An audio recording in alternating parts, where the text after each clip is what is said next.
नमस्कार दोस्तों, स्वागत है आपका पॉजिटिव इनबॉक्स हिंदी पर। अगर आप चैनल पर पहली बार आए हैं तो चैनल को सब्सक्राइब कर लीजिए, क्योंकि आपको इस चैनल पर मिलती है बहुत ही इंटरेस्टिंग स्टोरीज। और आज की हमारी कहानी बहुत ही मज़ेदार होने वाली है। तो चलिए बिना किसी देरी के शुरू करते हैं हमारी आज की कहानी।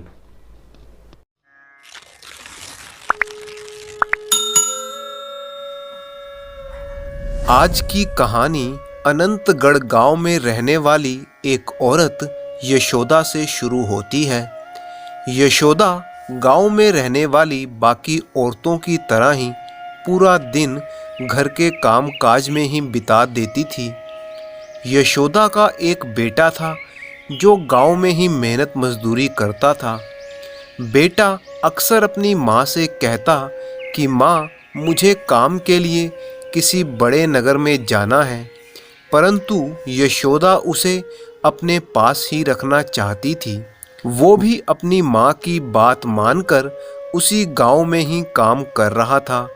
यशोदा की आदत थी कि वो रोज जब भी खाना बनाती तो एक रोटी फालतू बनाती थी और उस रोटी को अपने घर की खिड़की पर रख देती। उसका मानना था कि जिस किसी को भी इस रोटी की ज़रूरत होगी वो ले जाएगा।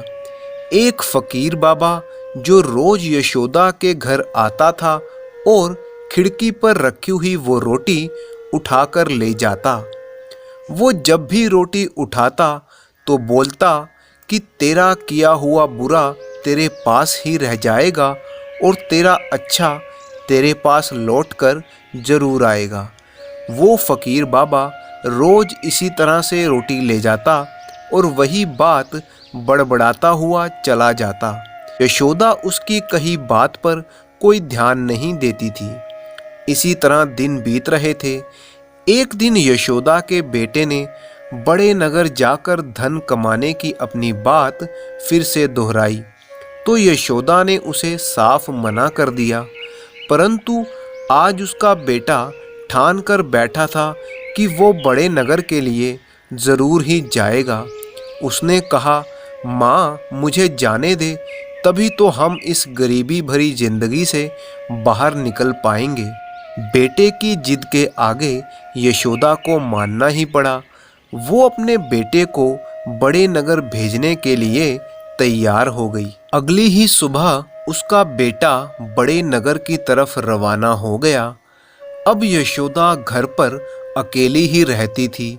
वो रोज की तरह अपने काम करती और एक रोटी बनाकर खिड़की पर रख देती। उसे अपने बेटे की बहुत याद आती थी। इधर रोज वो फकीर बाबा आता, रोटी उठाता और बोलता, तेरा किया हुआ बुरा तेरे पास ही रह जाएगा और तेरा अच्छा लौटकर तेरे पास जरूर आएगा। अब यशोदा ने उसकी बात को ध्यान से सुना तो उसे ये बात कुछ अटपटी सी लगी। उसने सोचा कि ये फकीर रोज तो मेरे से रोटी ले जाता है, परंतु बदले में मेरे लिए कुछ अच्छा नहीं बोलता। कभी इसने ना तो मुझे धन्यवाद दिया है और ना ही मुझे कोई दुआ देता है, ना ही इसने मुझे कभी कोई आशीर्वाद दिया, बल्कि ये अटपटी सी बात कहकर चला जाता है जिस बात का कोई सिर पैर भी नहीं है। अगले 3-4 दिन तक ये सिलसिला चलता रहा। अब यशोदा को उस फकीर की बात से चिढ़ होने लगी थी। एक दिन वो उस फकीर से इतना चिढ़ गई कि उसने सोचा कि इस फकीर बाबा से तो छुटकारा पाना ही होगा। उसके मन में खूब गुस्सा भर गया।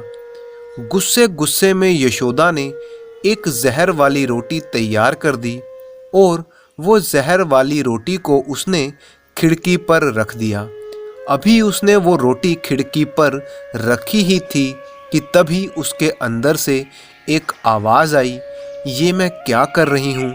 मैं किसी की जान ले रही हूँ।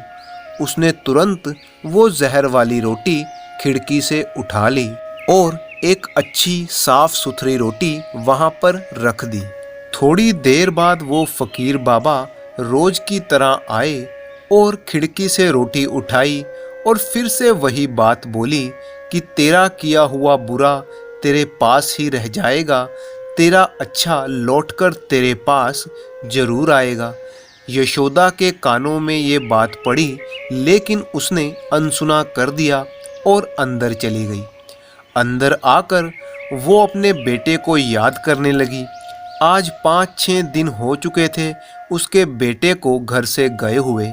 ना तो उसकी कोई खबर आई और ना ही ये पता चला कि वो कहाँ है, किस हाल में है। तभी अचानक उसे अपने घर के दरवाजे की खटखटाने की आवाज़ सुनाई दी। कोई बहुत तेज़ी से दरवाज़ा खटखटा रहा था। जब उसने दरवाज़ा खोला तो देखा सामने उसका बेटा खड़ा था। वो बहुत खुश हो गई।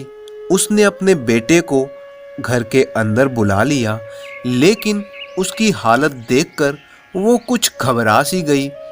उसके बेटे के कपड़े एकदम मैले थे, वो थका हारा सा लग रहा था और उसका चेहरा देखकर ऐसा लग रहा था मानो कई दिनों से उसे खाना ना मिला हो।